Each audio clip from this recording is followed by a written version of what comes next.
In the Hawaiian culture, taro cultivation served as a sustainable practice that provided the Hawaiian people with a constant food source. This was how the ancient Hawaiian people were sustainable. Today, Hawaii has become immersed in the technology of the 21st century. Many of the practices of the ancient Hawaiian people have been lost to the society of this day and age. 90% of our food sources are cultivated on mainland soil and then shipped into our ports.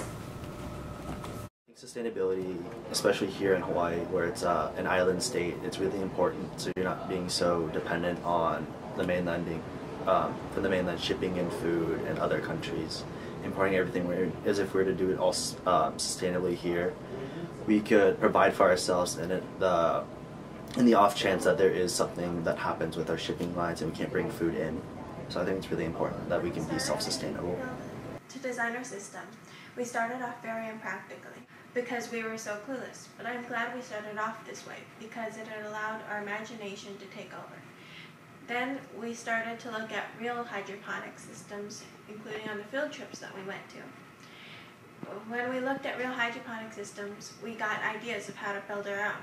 And then from there, we used our first drawing to add on goals that we wanted. For example, for our system, we wanted to use less water. But from this, we learned to plan further and draft ahead of time.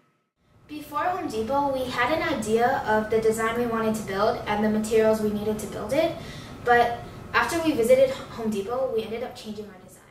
Since we didn't have a set design on how to build our hydroponic, we had to be able to collaborate within our group so that everybody knew what our design was and no one was unsure of what the parts of our hydroponic was.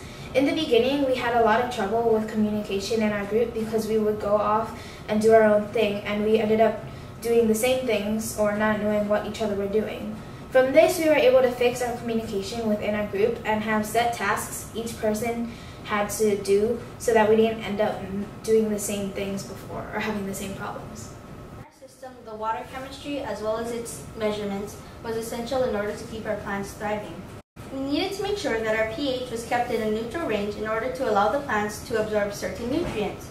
We also needed to make certain that the TDS, the nutrients that we manually apply to the system, or the total dissolved solids, was always kept at around 1,200 ppm, or parts per million, so that the nutrients applied would cater to all of the preferred levels of TDS of our plants. Due to the fact that each plant's preferred TDS or nutrient level varied, since we had a bunch of plants coexisting in the same system together. In our cooking boot camp, we would start out with a demonstration by Chef Matt on what we were doing for the recipe that we were focusing on, and then we would go back to our own stations and we would work on it ourselves and kind of take what he taught us and apply our own skills that we had in the kitchen to make the recipe.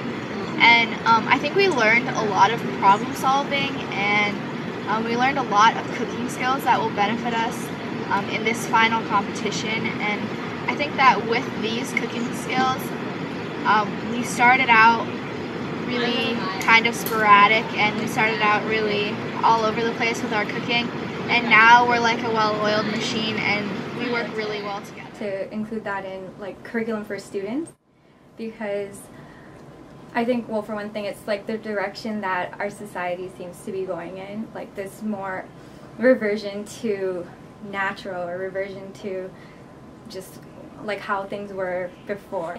What I think we've improved on the most is working together as a group and coming to agreements easily.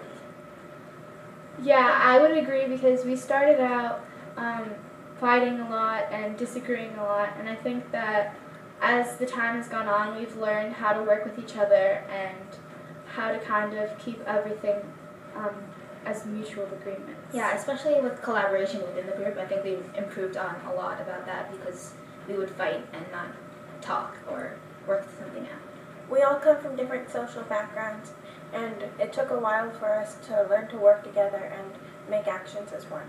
But in the end, we all worked together and created this project, so that was good.